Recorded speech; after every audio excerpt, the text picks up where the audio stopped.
All right. Hello, good evening. This is the Harbor Advisory Board from the City of Morro Bay. It is Thursday, February 2nd, 2023. We have a quorum right now. So, Lori, do you want to do roll call? Chair Hansen. Here. Member Dowdy. Member Green. Here. Member Myers. Present. Member O'Brien. Member Vale. Here. Member Witkowski. Chair Hansen, you have a quorum. Okay, thank you very much. Maybe everybody thinks it starts at 6. I don't know. Oh, it's there now. Okay, so our next thing is a moment of silence, and my heart goes out to the family of Bob Keller. I had the pleasure of getting to know him, especially when Red Davis, council member, was here with us, and we got to meet every morning on Saturday mornings when Red would have his open hours for city council, and I called us the RBCs for Red, Bob, and Sharice, because we were thinking about all the good veins of Morro Bay and making things work. So I just want everybody to remember that he was a great part of the community, always really wanted to do great things, and his smile just made your day. So let's have a moment of silence.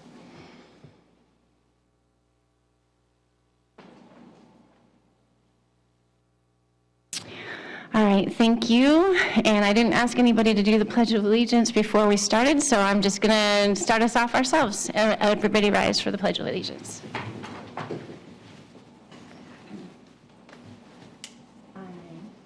I pledge allegiance to the flag of the United States of America, to the republic for which it stands, one nation, under God, indivisible, with liberty and justice for all.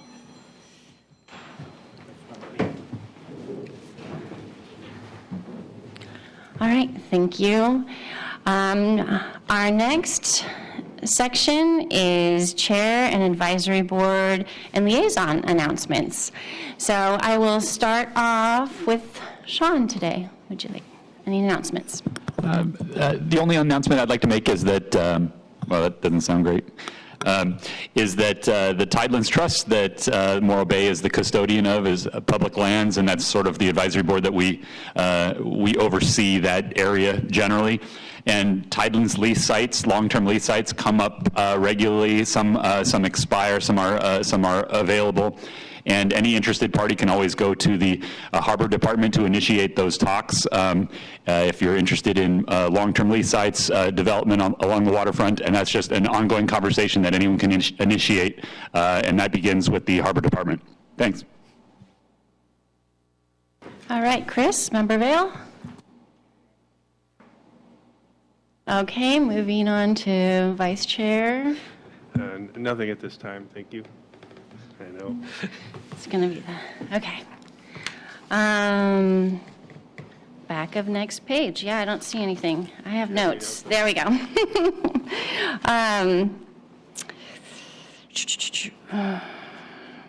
Nope, that's not the one. All right, my announcements. I'm going to probably keep them for the outreach part, seeing as I can't find them. My apologies. We have a liaison. We have a new liaison, Zara Landrum. Would you like to make any announcements for the Harbor Advisory Board at this time?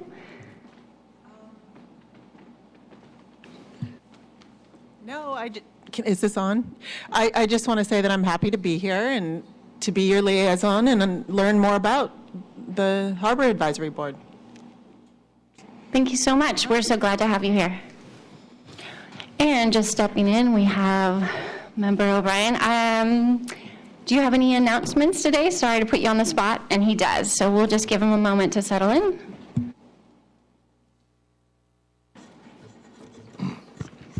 Good evening. Very, very sorry if I held anything up.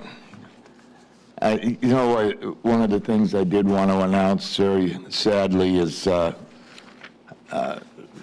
Fred Seflu, who was a very long time member of the fishing community here in Morro Bay, passed away yesterday morning. Fred had been sick for quite a while, but he was the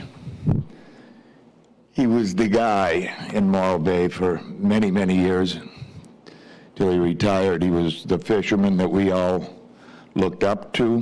He was the guy who always made the right moves. He had his last boat was the Barbara Marie, which was the flagship here in Morro Bay. Very, very beautiful boat, well cared for. So to Fred and his family and to all his friends, we'd just like to say we're very sorry to hear of his passing. Thank you. Thank you, Member O'Brien.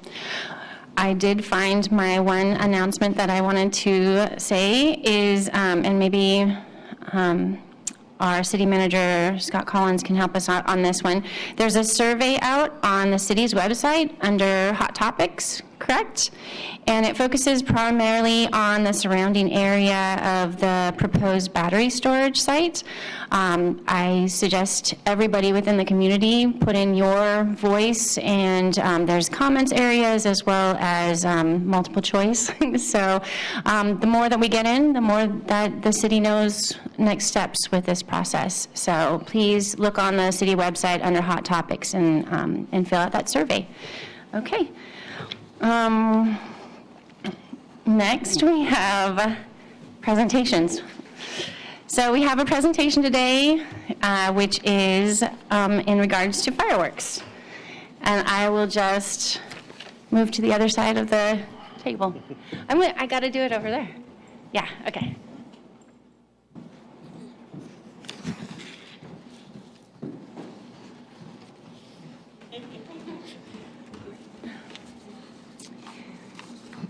Okay, so are you ready? Laura, you got it up? It's queuing.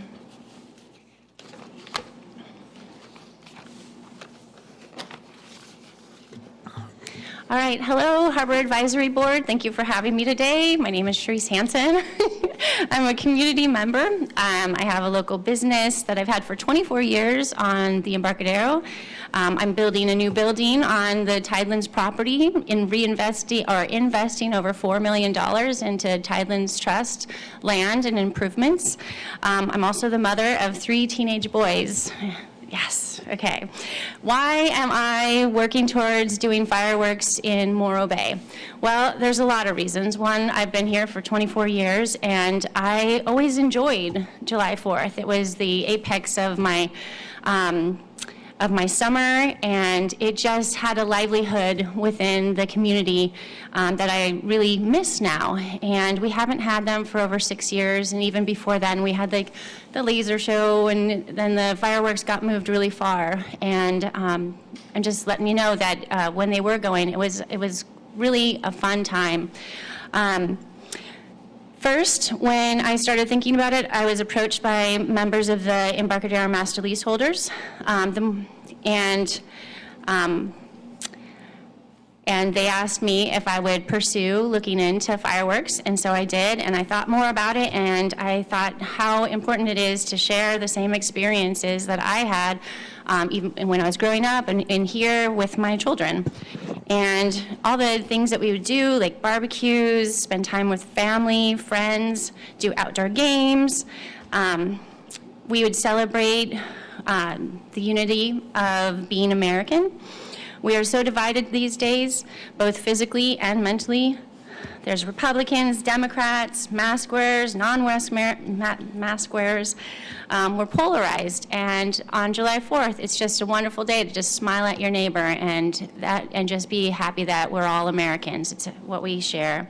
So I set out to find the best way to recreate that feeling, being sensitive to everyone's concerns. And could you do the next slide? So one of the first things that I did is I went to the fire marshal and I asked him what would be a good area and what's the likelihood that we could even do fireworks in Morro Bay.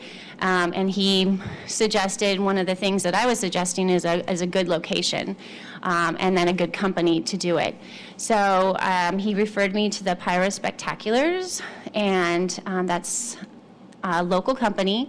They're fully insured and accredited, and they have local technicians.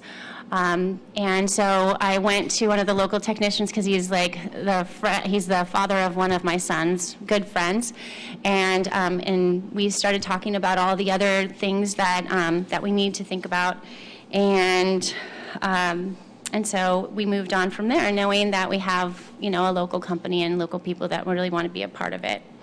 All right, next slide, please. So the location. So now we know that we've had issues with on barges and being too far down, and then it gets really foggy the closer you get to the sand spit. So I thought about the Vistra site where they have the leveled land where the old tanks used to be, and the whole entire area is gated around so public can't go in, and it makes for a very safe, secure location without debris and buildings around it for the shooting off of fireworks. So let's see, previously way, and oh man, viewable. And then the other thing is that if you can see from any area around Morro Bay, which most of us can in the different houses that we have, if you can see just a smidgen of the smokestacks, you'll be able to see these fireworks. And then, and if there is fog, we're also choosing all different levels of fireworks, so you'll get to see them if it's low, and if it's a beautiful day, you'll get low, medium, and high. Okay, next slide, please. So the other part is that I wanted to be very sensitive to all the other groups, and I didn't want to do all the work only to find out that I wasn't being sensitive to other businesses, nonprofits, individuals within the community, and get a consensus that the majority of us really want this. And if there is anybody, what can I do to modify the fireworks celebration that would make those groups appeased? And so these are a bunch of the groups, both nonprofit as well as different government agencies that might have jurisdiction within the areas. And next slide. And then I started thinking about all the different benefits, outweighing anything that would make us not want them. And so with modifications and changing the location of them, the benefits are that we get to celebrate our independence in a historical fashion, that we enjoy the holiday in our homes with friends and family. You're free to go down to the waterfront, but it's just so nice to know that you can stay with a smaller group or not have to drive and be in a congested area. This is going to be something that's viewable from a lot of different locations, so a lot of people get to enjoy it, just not a few. It's increased revenue for local businesses. So with my business, I know it's 100% much more profitable on a July 4th that you have fireworks. I would say the last 2 years has been the lowest day of summer has been July 4th because people leave around 2 or 3 to go to other areas that have fireworks. And also less than half of what a regular day would be is the people who are enjoying it in the morning and afternoon times. And then this is also quantifiable by surveys that the Chamber of Commerce has done that actually note July 4th majority of businesses were negatively affected by not having fireworks compared to years that they did have fireworks. That also means increased revenue for the city via sales tax, and also increased revenue for the harbor fund. So as we know, the infrastructure needs funding for the harbor, and we've tried to, one of our agendas is almost always, what can we find to get more revenue for the harbor fund so we can work on our infrastructure? Well, this would be a small but significant amount of an increase that would help the harbor fund. benefits other events occurring on this holiday weekend. More that I talk to other people, they're like, oh my gosh, I wanted to do, a nonprofit. I wanted to do something for July 4th, but because we don't do it and everybody leaves, they've tried to do events and then they just end up being deflated and costly and not, productive like what they would have expected if for doing all that work to do an event on July 4th and then nobody shows up. So I think that it would really benefit a lot of like the different clubs and nonprofits as well as businesses and the city in general. Views of celebration, again, throughout the entire city. Lori, one more slide. Okay, and this is the budget. I'll just go over that pretty quickly, is that I figured out how much it's going to cost. I've talked to just a small group asking what they would donate, and they've already definitely created enough of a seed money to say that it's a worthy thing to continue. We're not going to start collecting funds from anybody just in tins, but we eventually will, because we don't want anybody to have to put money in if we end up not getting the permits. We want to make it worthwhile. So if you do see a tin and it has our logo, the one that we started with, it's because we're a go. All right, so next slide. Supporters. So I have letters from all of these individuals: Embarcadero Master Leaseholders, Friends of Morro Bay Harbor, Morro Bay Tourism Bureau, Chamber of Commerce. Those are all supporting the event. And so I just want everybody to think about anything that they really have questions or concerns. So if we actually are able to do it, that it's going to be a benefit to everybody. So next slide. Fun fact, the first Independence Day celebration was discharge of cannons, 1 round for each state in the Union. So that's what started it, is the actual sound. And I think about that and, the feeling that you get when a firework goes off, it's like multiple sensories, and it has a lot to do with how we got our independence, and it actually was through guns and cannons. Since then, it has been built upon to have fireworks in lieu of cannons, music, drinking of toasts, parades, and the use of nation's colors.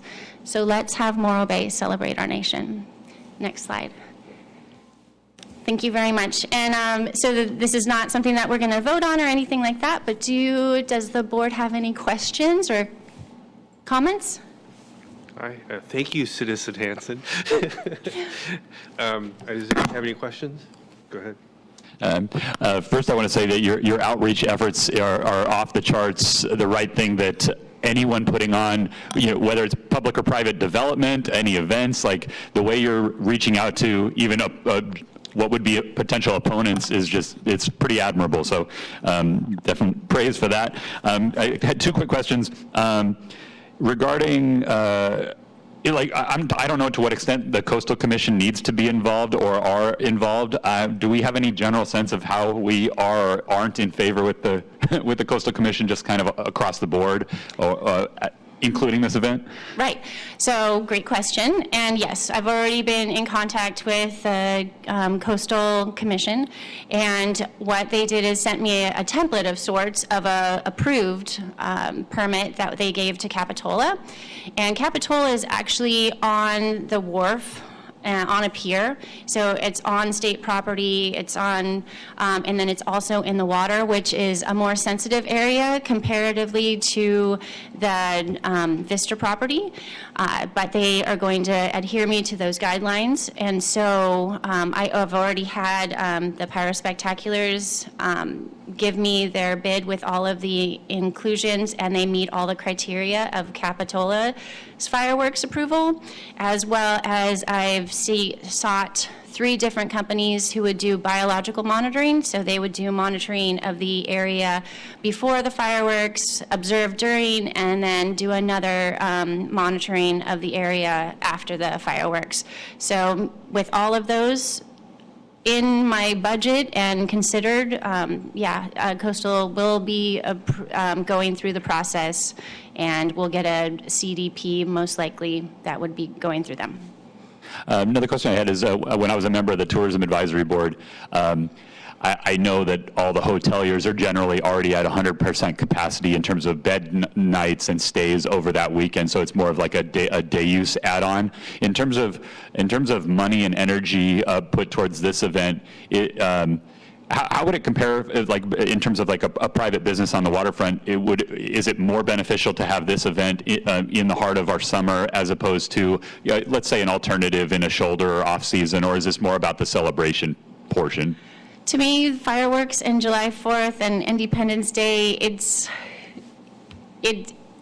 they're synonymous, and we have actually historically tried to do different things during July 4th and celebrations, such as the laser light show. Drones, I actually looked into drones, and they have the same issue with fog, even more less likely they will cancel the event based on that. So other types of celebrating that would bring the people in for July 4th, I don't really see working as well as fireworks, nor I really feel strongly that fireworks are July 4th. And other shoulder seasons, I am down with, continuing efforts. As I research drones, I think that'd be a really cool thing, and we can create our own time, do Veterans Day. And do drones, and I think that would be awesome. But as far as July 4th, I did talk to two hoteliers, and they said that they are booked because it's always, it's the middle of summer. So it's not necessarily a big drive for them, but it is for businesses. It's huge. It's huge for the restaurants in town. It's huge for the retail.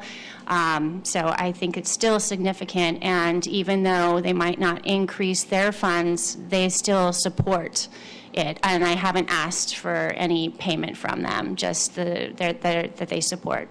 Cool. Thank you. I wish you well. Thank you. Thank you. Anybody else? Good. Thank you very much, Charisse. You did your homework very well. And personally, I'm always in favor of an event that will bring the community together. That's wonderful. And congratulations. I was wondering, are you collecting, or will you be collecting funds to support this event? So in the next 2 weeks, I will mostly go to the Embarcadero master leaseholders for the initial injection to do the permit fees. And then once I get the green, or a 90% green light of fireworks occurring, then we'll start collecting on the website. So we have already ready to go, turn the switch on, and we have a website to do donations, as well as I have all the tins purchased and decorated with our fundraising. So that will happen in, a month or two. Very good. We'll be looking forward to it. And as John had mentioned earlier, that the hotels and so forth are full generally on those days. So perhaps we might not add more into the hotels if they're already full. But those people who are staying in those hotels are looking for something. Right, and this event will keep them here in Morro Bay. As I know that in previous years, when we didn't have the fireworks, everybody was asking, where's the best place to go for the fireworks? So there's a big exodus in Morro Bay because we didn't have the event, and I think this will help keep the people here. Also, there's a lot of people spending a lot of money. I think they'll at least feel like they got a little more for their money, or something for their money, through this event. Thank you. Thank you. Yes, there's great benefits to a lot of the hotels. As I said, most of the people can actually view them from their hotel rooms. There's quite a few vacation rentals as well that can all enjoy the fireworks without all of us congesting the road to Cayucas and causing what is, to me, a nightmare that I don't even want to put my car into to try and watch the fireworks over there, nor do I want to take my 3 kids. Another thing that does happen is with people who come to Morro Bay on July 4th, they think that we're doing fireworks, and then they get discouraged and get upset, and that's not good to hoteliers. I did not ask them about that, but I do know that quite a few of the hotels, especially the new ones going up, are going to have an amazing view. So I look forward to the people really enjoying the money that they spend in their hotels and really enjoying their time in Morro Bay.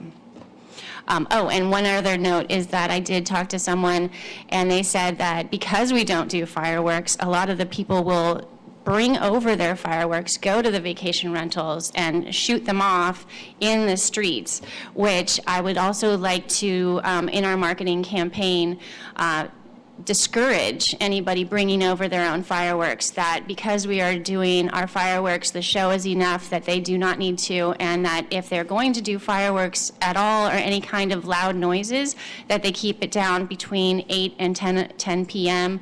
As to not shock or surprise, and really try and keep that noisy period between 8 and 10 so people can put their pets in their secure houses, as well as, veterans can be aware that, hey, this is happening. It happens a lot on July 4th, but let's try and minimize the shock and surprise. I think I just have one last question. The capital expenses, the fireworks, and you had some other budget numbers up there. It's all going to be fundraising. Is there any impact to the city expenses? I know you had a safety question mark, but extra police, overtime for the harbor patrol possibly. Is there any compensation for that? Yes, Cal, there is.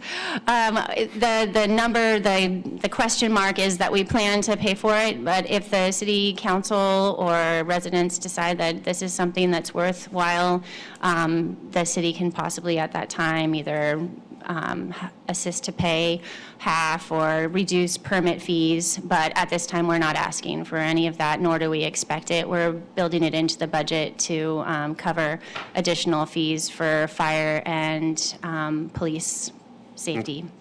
Okay, thank you. Yeah. No further questions.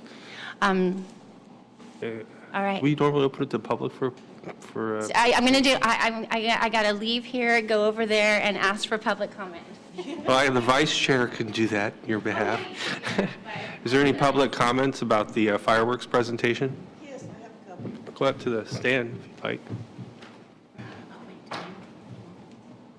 Well, since you brought it up, cleanup, what can we do about the cleanup on Dog Beach? Those people thrash that beach. Is there any way we can get them not to bring their fireworks? Or is there something any suggestions? So during public comment, we give 3 minutes to each person, and we don't respond to you as like a conversation. No, it's okay. It's all good. Thank you so much. We're just so happy that you're here. I'm sorry, I didn't know. But no, you have 3 minutes, and you can say whatever you'd like, and then once you're done and anybody else has a public comment during the period, then we'll end public comment, and then we'll discuss and possibly answer your questions at that time. Okay, the cleanup thing and the Dog Beach thing is very important. It's important to the ocean. I mean, every year that we've been here, we spend hours, days cleaning that beach up. And it's getting worse and worse and worse. I just was hoping maybe someone would come up with a solution. Thanks, I'm done. Thank you so much for your time. Do we have any other public comments within the audience? Nate, do we have anybody on Zoom? There are no raised hands in the Zoom. No. No, there are not. Thank you. Okay, so we are going to close public comment at this time, and we're going to move on to the consent calendar. Before we move on to the consent calendar, I just want to say thank you for your public comment, and we'll be thinking about it and looking into it.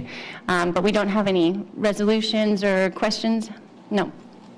Oh. Well, Oh, yeah, okay. We'll go with Member O'Brien first. yeah, to be honest with you, I don't know the answer. but it's something that we'll have to look into. So what I mean, I don't know, is I'm not sure who's responsible for that type of activity on the beach.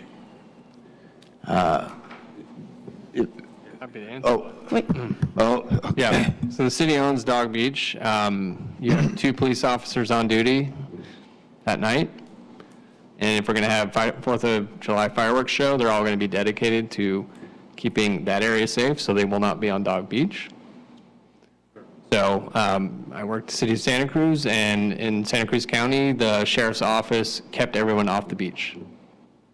That's how you keep people off, from polluting the beach with fireworks, is you have a armed force who keeps everyone off the beach, and you gate the beach.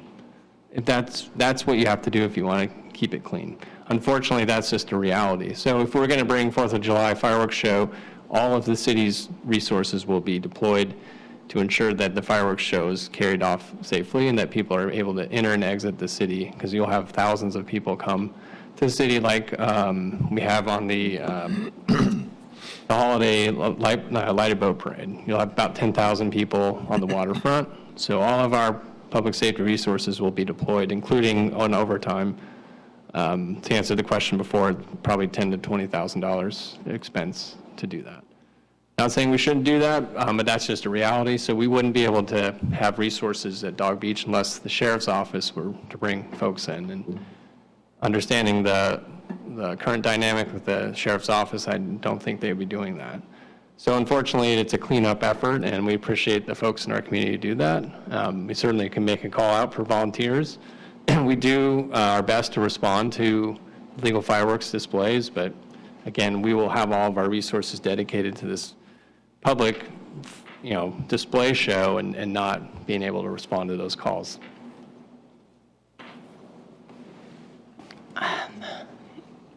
Yeah, I have one sort of follow-up. Thank you, Scott. For the Dog Beach question, and I interpreted more of a general question, not just a one-time event. Is the city accountable for, maintaining the cleanliness of that Dog Beach, and just in general? Yes, just like the rest of the beach we possess. So we've been lucky to have volunteers who do a lot of that work. Okay. But we are obligated to create a management plan for Dog Beach, and we're still in the process of doing that. It does extend sort of the reach of our maintenance team, but that's part of that is figuring out how to address. It's mainly the dog waste that we're talking about. But we've been fortunate to have a lot of volunteers who do that, but it is the city's responsibility, and we're developing a plan for that. All right, thank you. Is there any facility for the people that use Dog Beach? Is there a group or anything that uses that area? I was just thinking it would be a nice, if there was a club or a group, that they would take over something like that. They've been doing that, Jeremiah, and I think they're looking for the city to take that on. And I don't blame them, honestly, but it is a lot to do, and so it's not only that, but it's also the parking plan, because it is sort of a narrow strip for people to exit a freeway to high speed. So that's part of it. So, yeah. Yeah, I was just, excuse me, I was just thinking that, I could be wrong, but most of the beaches, I don't know about Dog Beach, but most of the beaches are maintained by the people who use them. Right. It's a, responsibility, personal responsibility, pack your own trash, right? And a lot of the beach inside Morro Bay is actually state maintained, but this stretch was Chevron owned and now it's city owned. So, we're sort of figuring out how best to manage it. But it's generally cleaned. I mean, I think it's generally picked up by the users. Correct. Yeah. But there are people who don't. Yeah. So I have a good friend who does Morro Bay Beautiful, and I'll contact her and talk to her about cleanup, either voluntary or an event for people to do cleanup. My question, were you referring to Dog Beach after fireworks or just in general all the time? No, fireworks. Oh, because fireworks, and that's for like the last 6 years that we haven't had fireworks, that Dog Beach gets trashed. It's getting worse and worse. Like, the last 2 years ago, we had a dumpster there that they put for 4th of July, but then, like this year, or last year's 4th of July, nobody even put a dumpster. Okay, thank you. Can you do me a favor and come to the podium just so that people at home can hear you? Sorry. Sorry. All right. We really appreciate your. No, but mostly just for 4th of July. I mean, like a couple of years ago, we had somebody, I guess the city, had put a dumpster there, and it was used. But then, like last year, there was no dumpster. And fireworks, you know, the fireworks are fun. But then after they go boom, the trash gets left. And there was huge piles last year. So if we could maybe get a dumpster out there, that again, at least that helps for those of us who then go and pick up the revelers' garbage to have a place to put it. And then I know that for myself, I'm a vet, and I hate fireworks. I hate them. They can be like what you're asking for in a display, and that's okay, because now I know that we have the display, and I can, you know, get myself right with it. Like you were saying, though, like the people that come and then they bring their fireworks from out of town and just let them go, those are the worst. I mean, they just scare the shit out of me. But the cleanup and the nastiness of it, what's left with the beaches, if we could I would support and be more than happy to support what you're asking for with a firework display. But I would love to get some help with the illegal fireworks, I guess, that come in, and the enforcement of that. You got it. I'll work on that, and definitely I'll include Morro Bay Dog Beach cleanup for the next day too. Yeah, because, I mean, I would love for people to go to your display so they stop trashing our beach. Exactly. Yeah, no, I hear ya. All right, thank you so much for your public comment. And we're going to move on to, not business, consent calendar. So we have the approval of minutes for the Harbor Advisory Board meeting on August 4th. We have the approval of minutes for the Harbor Board meeting September 1st. And then we have the Harbor Department status report. Does anybody want to pull any of these items? I'd like to pull A3 for a couple questions for Becca. Okay, go ahead and ask your Sure. questions. Hey, Becca. Yeah, I saw the staff report, and, you know, we saw some of the damage from the recent storm.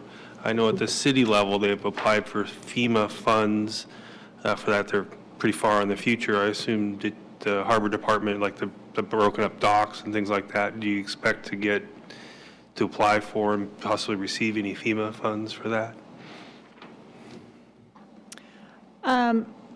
Thank you for your question. We did submit in for the FEMA funding as well for the damage on the waterfront and docks and revetment areas.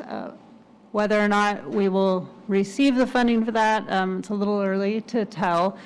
We do have city insurance that will help to do some emergency repairs to some of the docks that are needing to be fixed right away, that are unusable at this time. I have a question on A3 as well. What's the best way for the public to find out about, like, I know there's generally, like, on the news, like a water quality issue after major storms. So what's the best way for the public to find out about water quality in our area? So the SLO County Health Department has on their webpage a link to water quality. They do testing after each rain. And that's where if even the city, if the city notices a water quality issue, it has to get reported first to the SLO County Health Department, and then they put out the message. And it third hand comes back to the Harbor Department, which then you can call us and we'll let you know what they told us. Cool. Do we have like signs or flags or any system like that? There are signs that actually are at the beach access, like the main beach access down at Morro Rock, and by what we call the pit, or North Creek access. There's like flip-down signs there that the health department actually manages. Oh, cool. Thank you. They do recommend, though, anytime after a large amount of rain, 72 hours following a large rain, to be careful or steer clear out of the water.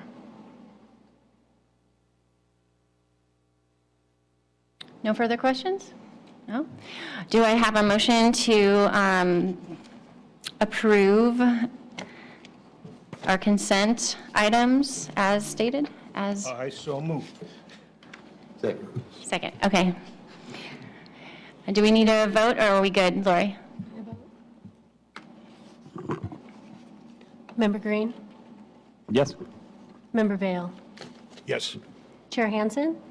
Yes. Member Myers? Yes? Member O'Brien? Yes. Your motion passes. Okay, and I open public comment. Do we have anybody public comment on any of the consent items? Nate, do we have anybody in Zoom? There is nobody on the Zoom. All right, thank you.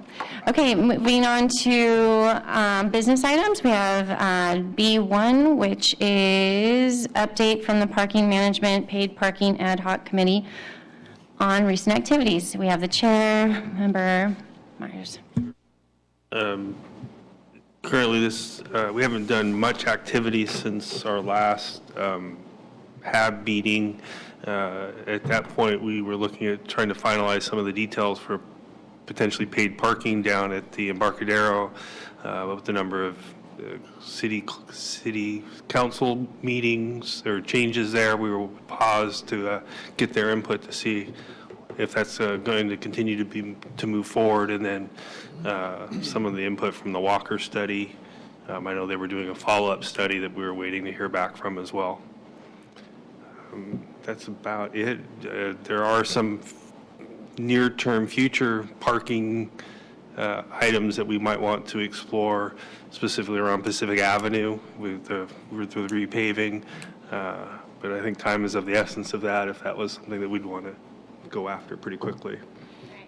You want me to take that? Yes. Okay, so on Pacific Avenue, and as many people have noticed, all of the different detours around downtown, they are repaving Pacific as well as Main and multiple other fingerlings from around there. And I do know that Pacific specifically had a traffic. Scott, maybe you can tell me if at what stage they had a traffic study done to see if Pacific could have perpendicular parking or angled parking. And to my knowledge, that was approved. And so is it at a stage where striping can occur rather than just doing the parallel parking? Once they have to do all the stop signs again and the whatever you call those globules in the middle of the road. Anyway, once they have to do the restriping, why not just do it as the increased parking spaces? Is that possible, feasible? Good question. I think there's a phasing of this. The work that's being done right now is fixing the broken parts of the road. We have a new approach to expand the value of our dollar. We used to just kind of wholesale, redo roads. The new engineers trying to stretch the dollar, so we're getting more roads fixed in the areas that are actually broken. That's what you're seeing occur now, and that's going to go all the way down, I think, to Taco Bell on Main Street. And then the second project later this year will be to come back and do the Cape Seal, which is what most people think of as when you pave the road, which makes it look clean. But we're making it smooth now. So I don't believe there's going to be a need to do that right away. Certainly we're thinking about the next summer coming up and wanting to have whatever parking stripes done in time for that.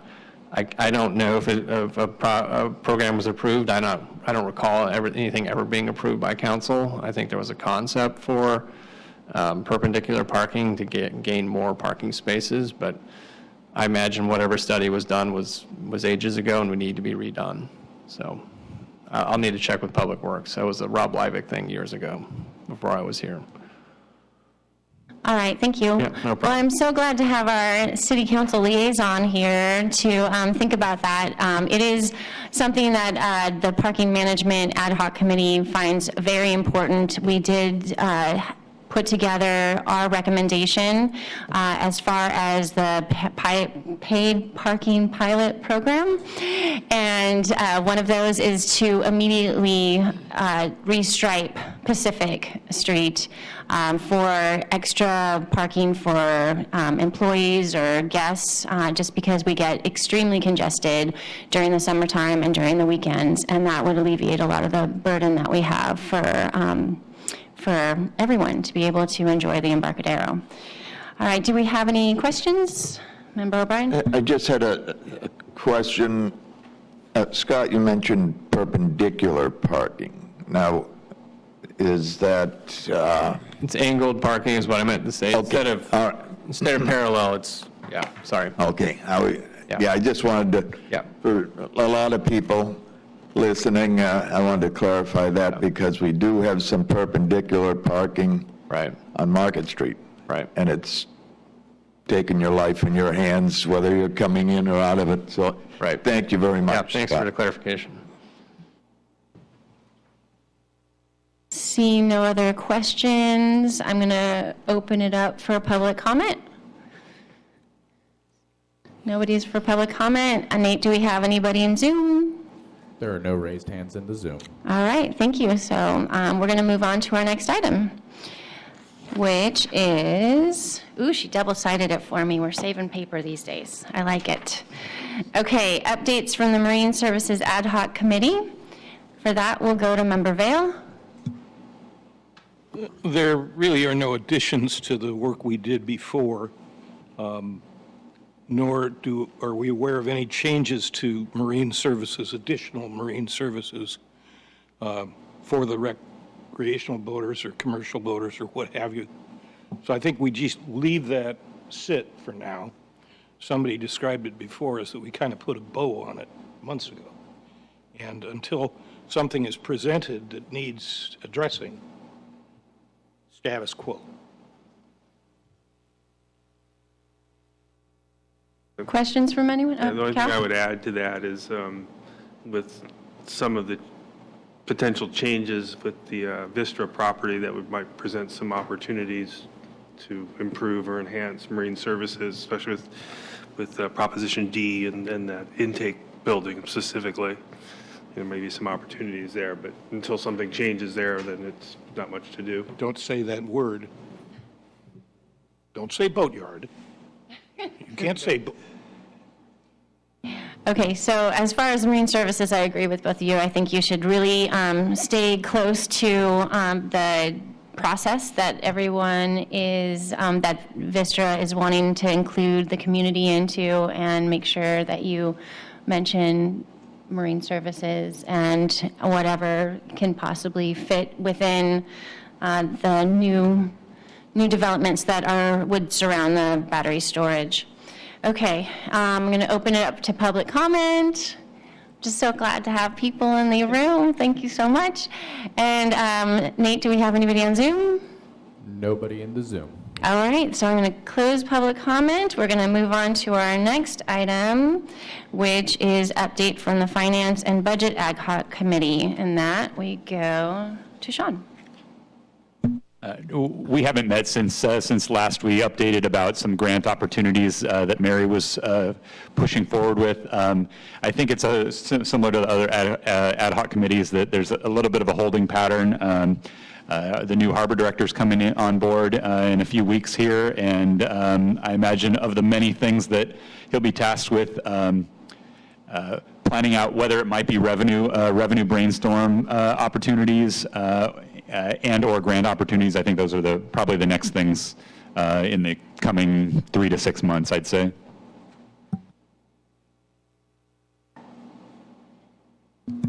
Thank you.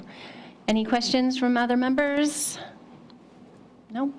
Any public comment? Not seeing any in the room?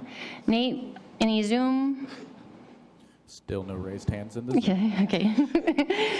All right. Yep, that's a no. Okay, so next on our agenda is B4, which is the Harbor Advisory Board member public engagement outreach. I'm going to start over. Okay, go for it.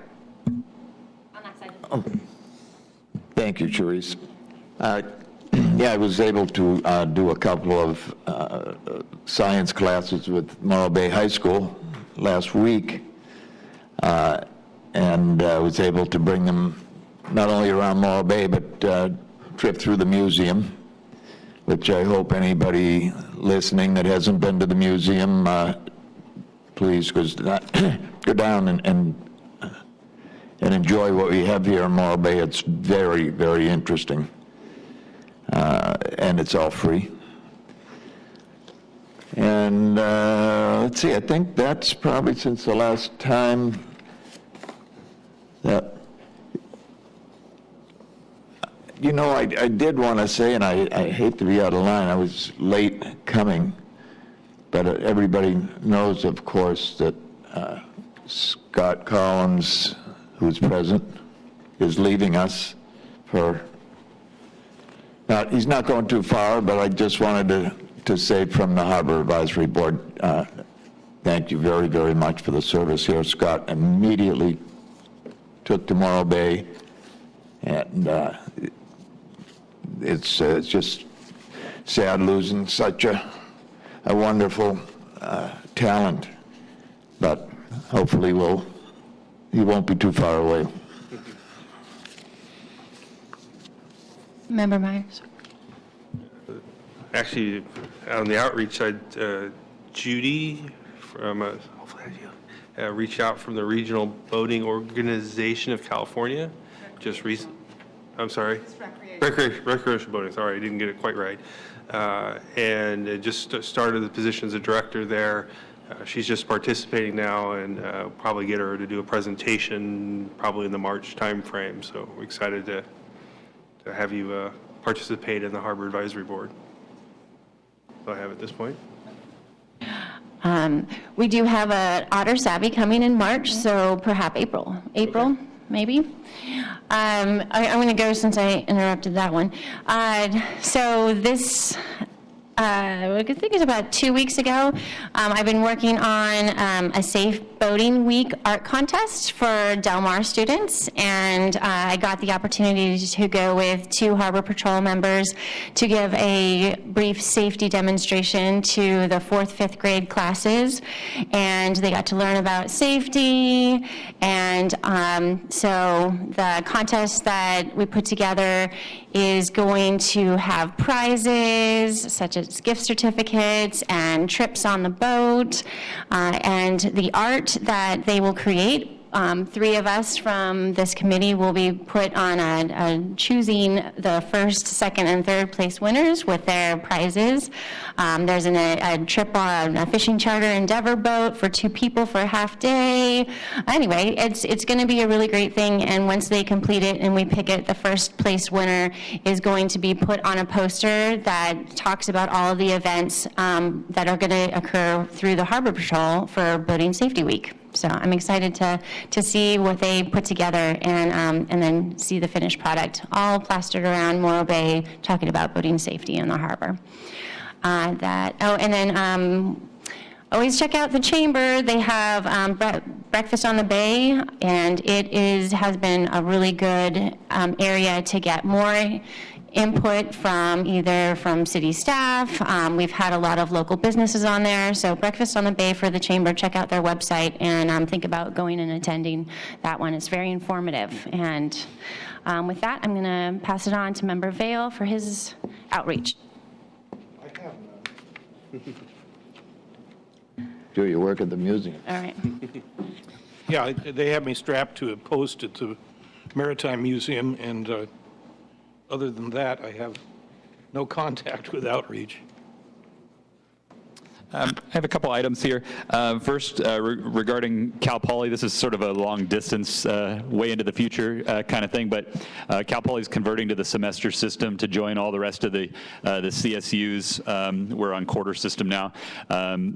I feel like there are opportunities. So right now, if the Harbor Department or any entity in the city of Morro Bay wants to work with an undergraduate or a graduate class or program, pretty much you almost have to work with like a thesis level student if you want any kind of longevity with a project. But given the 10 weeks turning into 19 weeks, there might be some really good opportunities for upper division undergraduates to work with the Harbor Department or other departments in town, or nonprofits, or really any entity here. I know community development has done this in the past. I know Public Works has done this in the past, where it might be 3 students, it might be 10 students, it might be an entire class that puts together what's the equivalent of.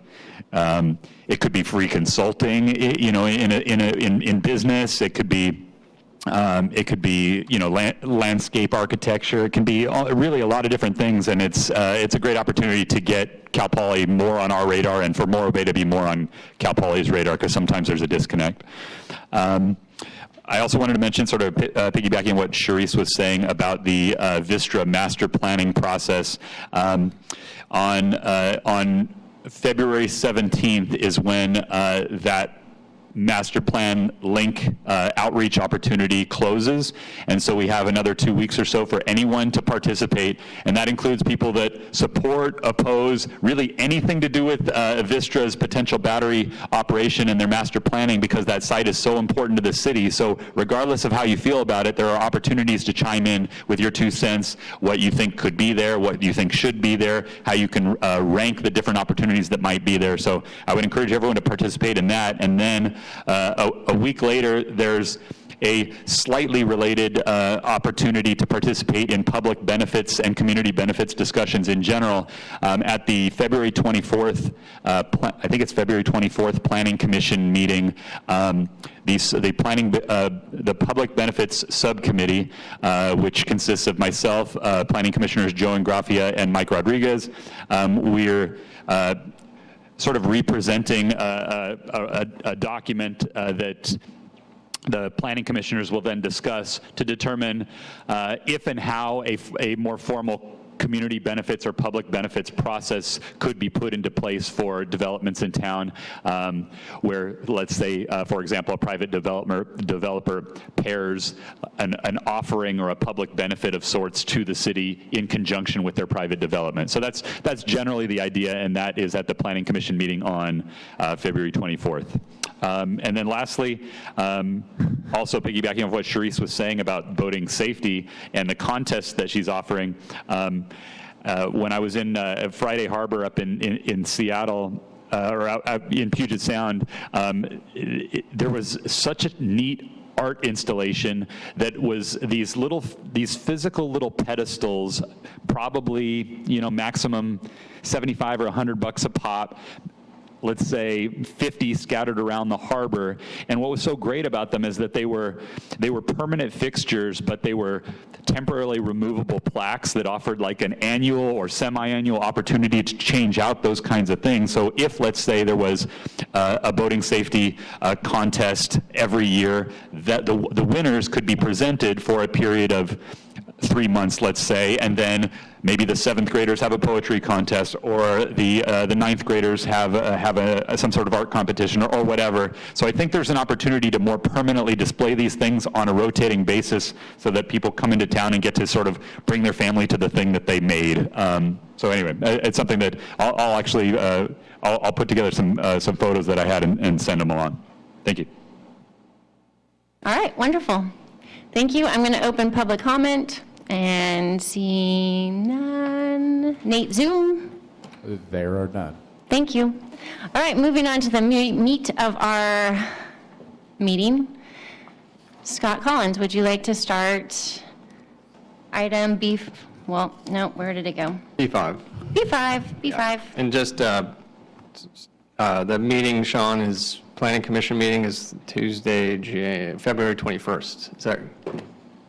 Yes, so it's the Tuesday, the second Tuesday of the month, so the 21st? It's first and third, so it's the Okay. 21st. I just want to make sure it was the planning commission meeting, so it is the 21st. It is the planning commission, yeah, so Tuesday, the 21st. Thank you, Scott. Yeah, no problem. Before I jump into the goals PowerPoint, I just want to extend my thanks and gratitude to the five of you and your two members who aren't here tonight for the amazing work you do for our community. You know, it's typical that cities have advisory boards and commissions. It's atypical that there's involved at the heart level and on the ground level to actually help us do work. So I just want to thank you. It's deeply impactful in a positive way for our harbor staff, who are also amazing. Love how much the two of these folks sitting next to me have stepped up in the absence of our former harbor director, Eric Indersby. They've done a tremendous job.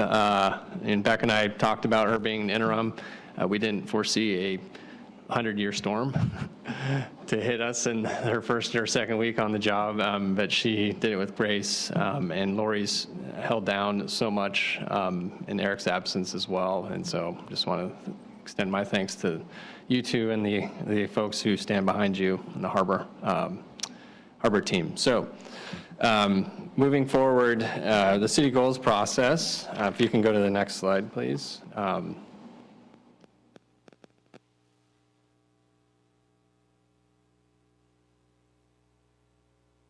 So just going to give an update on where we are with the goals and also talk about the goals process so everybody's on the same page. Next slide, please. So it's typical after an election year, starting in January, we start a revise of the goals that the city has adopted, and we're on a 2-year cycle. So we're in the new cycle here, and we are going to seek input from the community in a variety of ways, including a community survey that will go out tomorrow, which is different from the master plan survey. I just want to make sure that's clear. We're going to all the advisory boards and seeking input. We'll have a community forum. We're also seeking input through the chamber and our tourism board. City council will take all that input at the aggregate level, either in March or late March, early April, in a community forum where they can grapple with the goals and either keep the ones we have, throw them all out, start over, as well as adopt action items that help make those goals come alive. They will probably review those in their entirety in April or late or early May, and that will become the sort of work plan, if you will, for the advisory board. So your input is very important because it'll tell council what you think is important, and the council will reflect that back to you, and then you carry out what they want you to do, right? So your input is incredibly important. Next slide, please. So it all comes back to what our purpose here is as a city, and that's to provide essential public services and infrastructure to maintain a safe, clean, and healthy place for residents and visitors to live, work, and play. There's a lot of words, but they have deep meaning for staff. I know it means a lot for you and for our city council and mayor. That purpose defines about 90 to 95% of what we do on the day-to-day basis. It's the services that we provide. The goals stand on top of that. If we're able to provide those essential services, then we can think about our future. And the future means planning, means projects, it means being able to finance our future and address some of our needs that are becoming more and more apparent. So I just want to make sure people understand if we can't do the basics, then we can't look to the future. And I think we've been successful because our community is funded time and again, stepped up to the plate and helped fund the services that they understand makes their lives better. But we have more work to do for the future. So next slide, please. So these are the goals that were adopted in November of 2021. Public infrastructure, economic and fiscal sustainability, housing was a new one, climate action was a new one, and improved community health as we were sort of in the middle of the pandemic or sort of coming out of it. Next slide, please. So each of the goals has a goal statement that sort of helps define what we mean by the goals, and then the short-term actions are those actions that we're trying to pursue in the short term. I'm not going to go through these, are spelled out in detail in the staff report, but I just want to everybody have a look at those goals. So the next slide is our fiscal sustainability and economic vitality. That's been a mainstay, as well as public infrastructure for the last, I would say, 6 or plus years. Next slide. Housing became a new one. I think that's becoming more pronounced throughout the region. Just really trying to figure out how we can balance the needs of those who can't afford housing, but also not ruining our community character. A lot of action items related to that. Next slide. Climate action became a new goal a couple years ago. So most of the items are related to kind of education and helping connect residents to services that help reduce their greenhouse gas emissions. But we also have some of the bigger things like the proposed battery project, and not listed here is offshore wind as well, that are sort of new things that we're all grappling with as a community. And the last, next slide is community health was added on. That was, again, sort of in the middle of the pandemic, and wanting to make sure that we were able to connect services, public health services, to those who are typically underserved in our community, but also had new things like addressing homelessness, as well as diversity, equity, inclusion, and connecting into the underrepresented portions of our community. So next slide, please. So on the update, we've been tackling, I think there was in total 35 action items, and we've been making progress in almost all of them. Some of that work will continue, of course, but that will be directed by the City Council.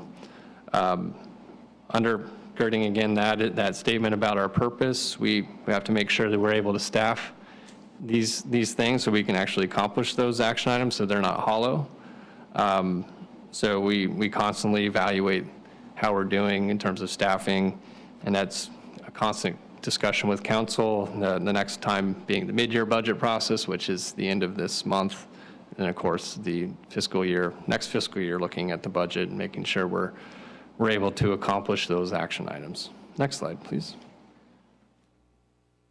So here's what I would consider, but I mean, it's debatable. I'm sure there's others within those 35 action items that have relation to the harbor and the Harbor Advisory Board.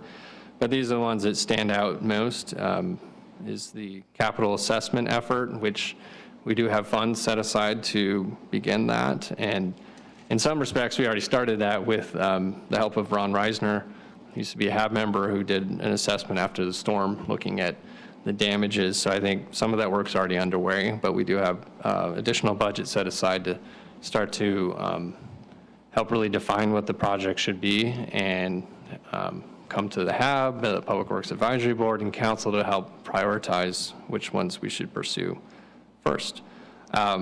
We already heard about the paid parking pilot program. That's something that's underway, and Walker Consultants have kind of gone back and forth, ping pong between me and the HAB ad hoc group or subcommittee. So I think we're getting close to being able to deliver something that has more concreteness to it in terms of the revenue projections and what the impacts may be from that, both positive and negative. Pursuing grant opportunities for the Coleman Beach area. We actually are successful in that. We've received a state grant of $600,000 last year on top of the per capita amount of $170,000. So we're starting to build a reward chest to actually be able to do something of significance in the Coleman Beach area, which is going to necessitate a more thorough public engagement process. We really tried to do what we could in the short term because we knew we're up against grant application deadlines, but it was successful. And there's also potential for, grouping that with a coastal, what's the coastal conservancy, to do something around the tribes and the Filipino Americans, and having some kind of cultural component that would kind of double up with what we were trying to do for Coleman Beach, so we could have something really cool in the next couple of years, and they're talking maybe another $1 million for that. So more to come. Fiscal goal is assess the viability for business improvement districts within the downtown and Embarcadero areas.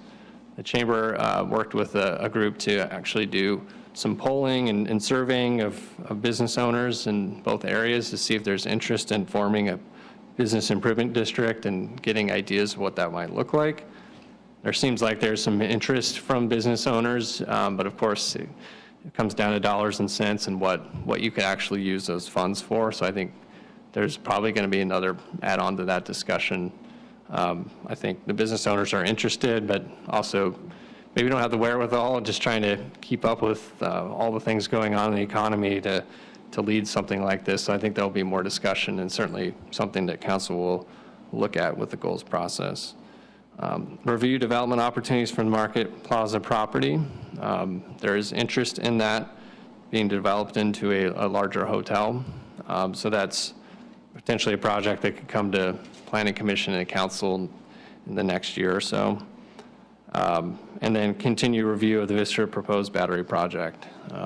As of now, we're getting slowly receiving information from Vistra for the environmental review process. I guess best estimates is sometime in the second half of the year where we may actually have something to bring forward to the Planning Commission to review and Council as well. So those are the items of current action items that relate to the Harbor Department and to the Harbor Advisory Board. Next slide. So our recommendations tonight are to receive the goals update, and then there are questions embedded towards the end of the staff report that we don't necessarily need you to answer tonight. And this was a good conversation we had with your chair about wanting to have a two-step process for tonight for you to kind of absorb the update and then think about the future.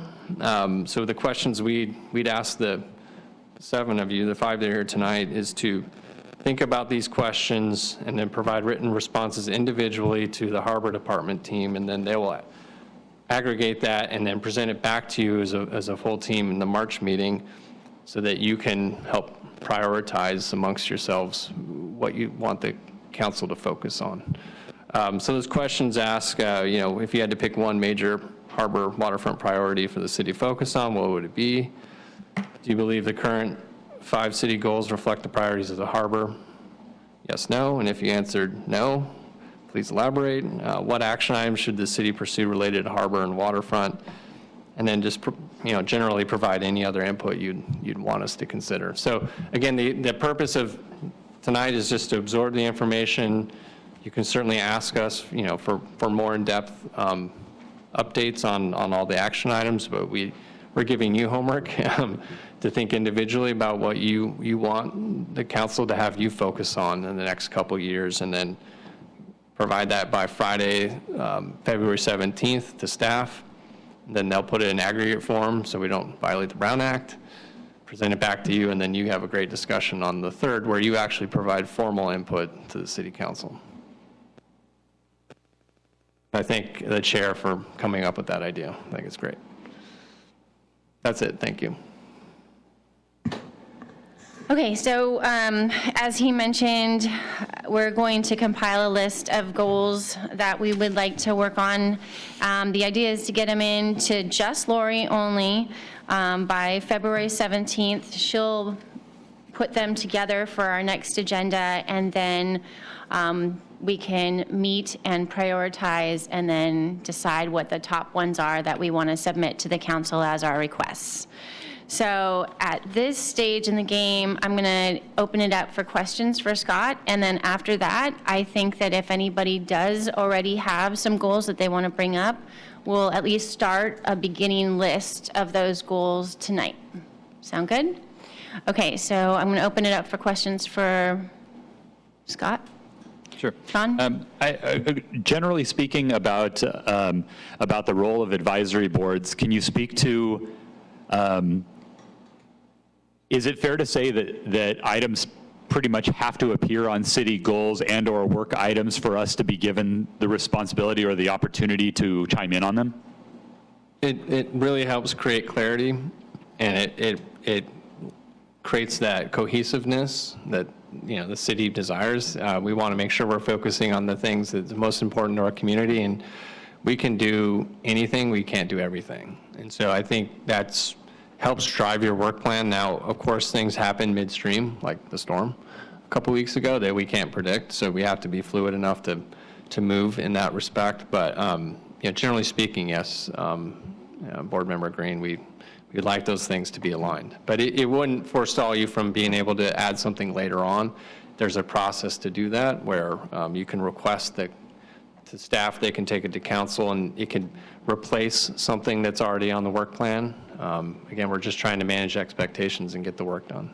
So once the list has been published, we could still seek out additional responsibility, or council could ask additional responsibility of us? Correct. Okay. Yes.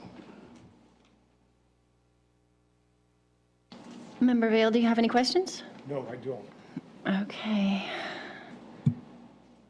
Member O'Brien, do you have any questions? Thanks, Teresa. I was kind of just wondering for the options that we'll all hopefully be coming up with for the future agenda. Are we going to go, how deep do we want to go into it? Do you want to go into things like assessing things like ripraps or more expensive projects that the harbor is going to have to at some time address? I think that you could probably put them into one bigger thing, and it doesn't mean that you can't propose a goal that's ripraps, but if once we come together with the entire thing, we can mold it into something that has more of an infrastructure need, and then we can even fine tune it. But I would assume that it would probably fall under harbor infrastructure, what you've suggested so far. But no, just add as many as you want, Yeah. and from that we'll compile what a concise request from the council would be as far as goals.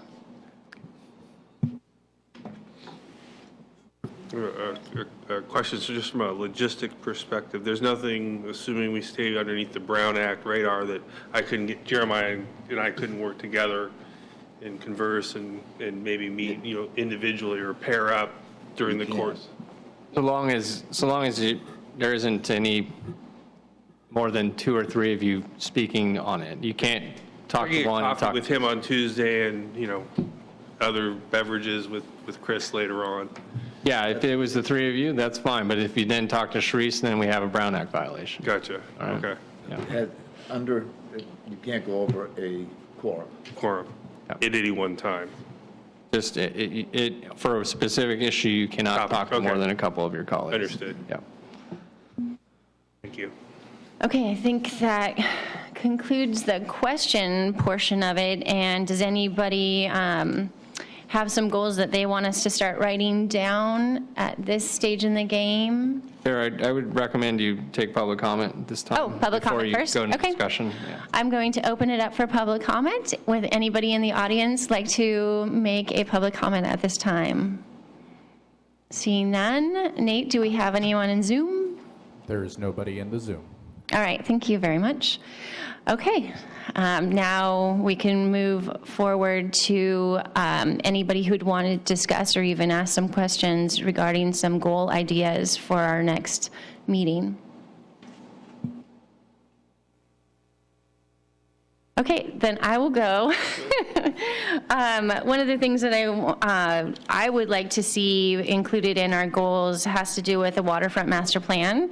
The waterfront master plan, the last time that it was updated was in the early 80s, and it has a lot of room to improve and get up to date.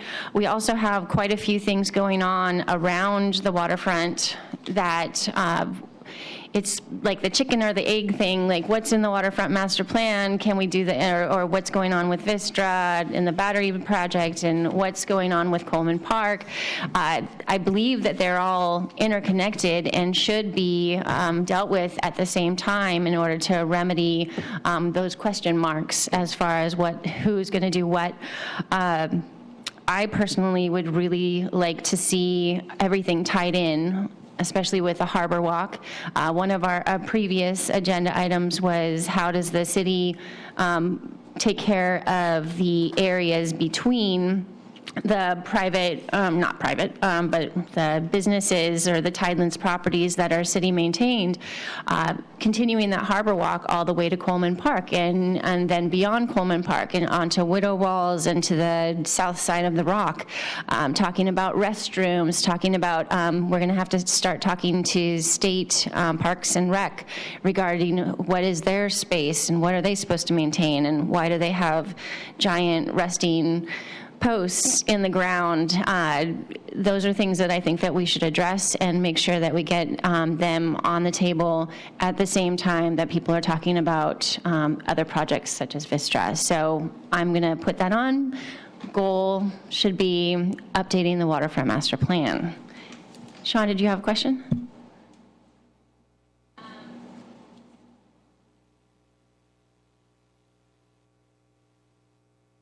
I guess I should say that. And then that's my main one. And then you want to go? Go ahead. I'm going to find my second one. There it is. Sure. I'll be sure to submit these in writing as well and probably expand upon this, but some items that I think are particularly important at the broad and a little bit more specific level. Maintain or expand public engagement and community outreach and participation, especially in medium and large-scale projects. Improve transparency, which used to be a city goal a couple of years ago when it was particularly important. I think it should come back. Transparency, compliance, and enforcement. As it pertains to harbor, that includes things like auditing, like regularly scheduled audits, keeping track of the gross percent sales tax is an important one. Maintaining updated building appraisals. I'm sorry, I couldn't find the word. I think we need to improve coordination between boards, possibly by adding back a joint annual meeting or two with, let's say, Harbor and Planning Commission or Harbor and Public Works or whatever. We work better when we know what the other departments are doing. I think that we'll keep some aspect of with climate action on the plan. The general plan does a pretty good job of addressing lots of theoretical or future aspects of climate action, but more practically speaking, issues of offshore wind, lease sites, potential port infrastructure, and or battery plant growth. I think we need to pay close attention to expired and expiring lease sites in the Tidelands Trust, and quickly initiate some requests for proposals on some available lease sites. I think always we need to pay attention to conscientious development in town, in particular conscientious waterfront development, which factors in many different things, too many to go on about right now. I think historical and cultural preservation remains important, maybe more so, and there are opportunities, some of which City Manager just spoke about at Coleman Park. Also related to Coleman Park, I think that some of the early artist renditions are promising. It'll be important to re-engage the public on some of those items, in particular maintaining or expanding kayak and SUP loading and unloading opportunities and potential rinse stations at the location where many people already do that at Mother's Beach. Coastal access is super important. Charisse mentioned maintaining or reaching a continuous harbor walk. That's the number one aspect of that, but also enforcement of a sort of creeping benches, creeping plants, creeping or narrowing walkways, and taking a look at the CDP and the CUPs of waterfront lease sites to make sure that everything that's there is what was agreed upon in that original plan. But yeah, I think there are a lot of opportunities there, and I hope to expand upon those in writing in the next week or so.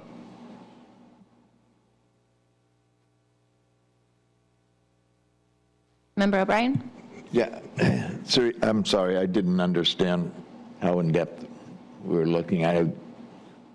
So I just did want to mention the things like monitoring, keeping tabs on the progression of our slips and docks and the infrastructure that were damaged before or during the storm. I think the Harbor Department's already addressing it, but things that really need attention, such as the launch ramp, naturally parking issues, and large donations to the museum.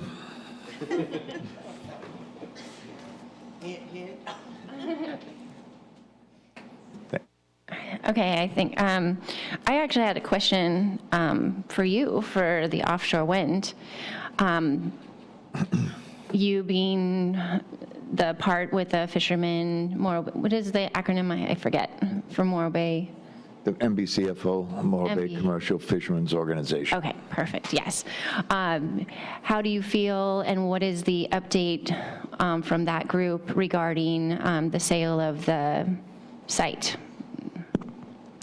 Well, as we know, and the city knows, and most people know, Castle Wind was not one of the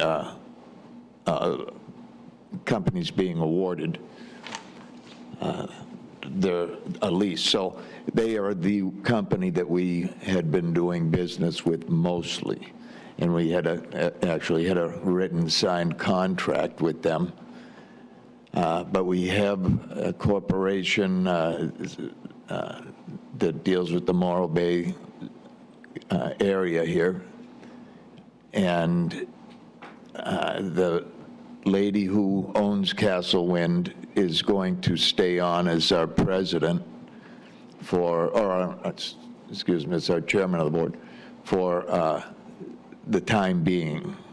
So we're very surprised that she would, after not receiving a lease, stay with us. I think she was impressed by Morro Bay, by the people here and so forth. So that being said, we have been contacted by one of the three companies who's been awarded the lease and have scheduled meetings, and actually two companies, one who has informed us they will be contacting the fishing industry here early March. And I think what they're doing is waiting until they have the actual lease in hand, and it's to be awarded in March.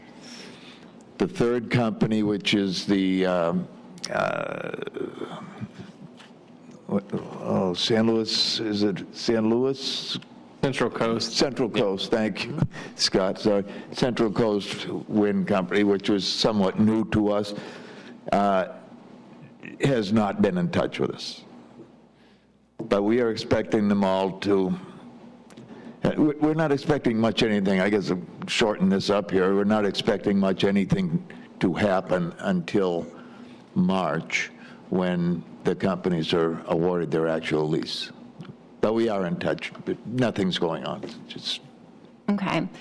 So I'm thinking about goals and about offshore wind, and we know that it was a previous goal of the city council, and it might continue to be. Being from your position and wanting to have the Harbor Advisory Board review it as well, were you satisfied and happy with the terms that you and Castle Wind came to? Or do you want, or is your group, speaking on behalf of your group, somebody who wants to renegotiate at the table with the new members or the new owners? yeah, no, I think everybody is happy or satisfied. Not everybody, of course, because nothing makes everybody happy. But it was, the agreement we had was satisfactory. We hope to use that as a template going further. So it's hard to explain, but no, the fishermen aren't happy. We will never be happy. And I'll jump in there because this item is not. No, I'm not talking about everything in general. Yeah. I'm just talking about the wind, and we don't need to get into a big discussion about it, but it's in the way. it's removing every square mile, in this case 400. Their build-out is going to be 3,000, near 4,000 square miles. So I'm not the right person to ask if we are happy. All right, so I know Scott's going to cut us off. So what I'm getting at is that when we put together our goals for the city council, that we want to have the input from your group to see if you want to include that, to keep in mind the fishermen of Morro Bay, commercial fishermen and the like, when they pursue offshore wind. And I think that the Harbor Advisory Board would be a good area to hear that. So if we needed to recommend continuing to look into offshore wind, it would be with the caveat that they take into consideration needs. Yes, thank you for suggesting that, and yeah, we certainly appreciate it. Okay. And anybody further who wants the fishing industry side, please feel free to contact me, and be happy to give you an earful. Okay. All right. So that concludes, I think, the list that we've created so far. I do want to say that it might not be on the list, but I do request the support from the city council for advisory boards. Sean, you mentioned it. Request things from us more frequently when further analysis of agenda items warrant increased knowledge and research. You got a great pool of people to do some work and give you the cliff notes, if need be, on a lot of the things that are all things harbor. And so we'd like to be always thought of in the decision-making process. If you need our support, we're here. We just need to know you want us to recommend and advise. I think that concludes it, but I'm going to open it up for public comment at this time. You already did. Oh, we did? Do it again. Okay, so That's this fine. was just the writing part, and there's nothing to vote on, so I believe we are finished with this item. We're going to move on to the next item, which I don't think double-sided paper worked for me this time. It always confuses me. It's so confusing. Okay, so moving on to item B6, which is election of Harbor Advisory Board Chair and Vice Chair. And before we make any motions, I would like to say it has been a pleasure to be your chairperson for 2 years now.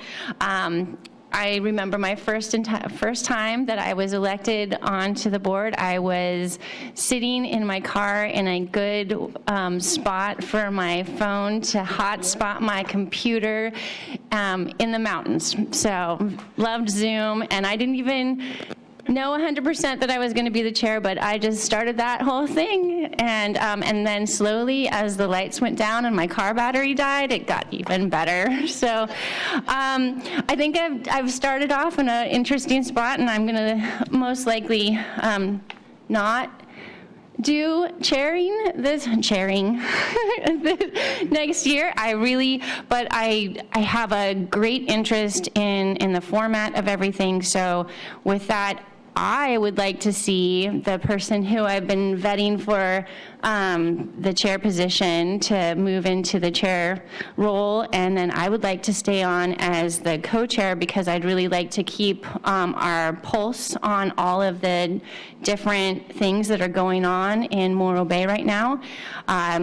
With that being said, I'm going to ask anybody that's on the board, if you, in the near future or in the future, during your membership on the Harbor Advisory Board, are you interested in being a chair or vice chair? And you can raise your hand. There you go. Not this year. Not this year. Sean, you have something? Yeah, can I just nominate Cal for it to be the chair? Yes. I'd like to nominate Cal Myers to be the chair of the Harbor Advisory Board. You can second it. Okay. I second that. All right. So we're going to take a vote on that. Lori? Member Green, Yes. Member Vale, Yes. Chair Hansen, Yes. Member Myers, Weird if I said anything, but yes. Yes. Member O'Brien. Yes. Your motion passes. All right, wonderful. And now we need to have a motion for a vice chair position. Oh, I nominate Sharice Hansen for vice chair. second. All right, Lori, can we have a vote, please?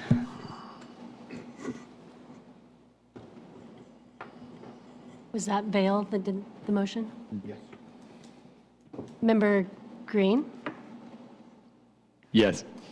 Member Vale, Yes. Member Hansen, Yes. Member Myers, Yes. Member O'Brien. Yes.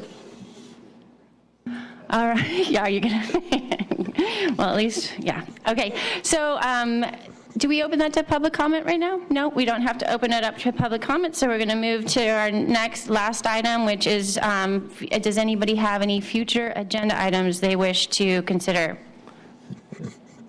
Yeah, I was just going to say, and it's not a future agenda item, so I'm going to say it anyways, but thank you very much, Sharice. You have done an outstanding, wonderful job. And yeah, it was bottom of my heart. Thank you.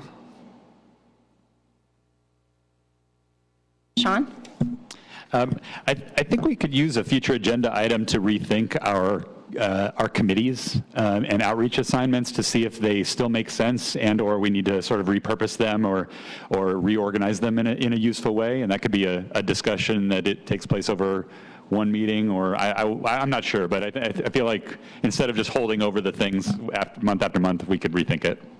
Okay, so I should have addressed that, but I was just so, happy to be the vice chair.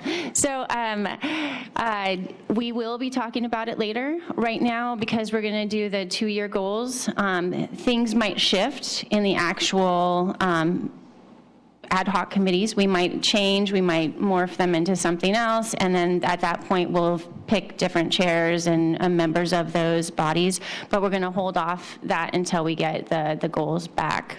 And we're going to keep the ad hoc committees as they are currently until then. So like 2-3 months, something like that.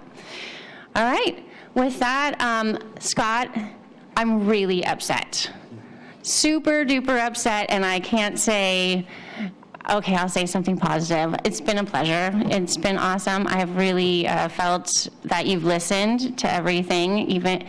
Anyway, I'm just going to leave it at that. You've listened and taken it in and just been a really good community man, just all around your kids. And I think that that's just such a great thing. And if we could require everybody to live in the city limits who is staff, Cayucas counts and, Los Osos, Atascadero, kind of.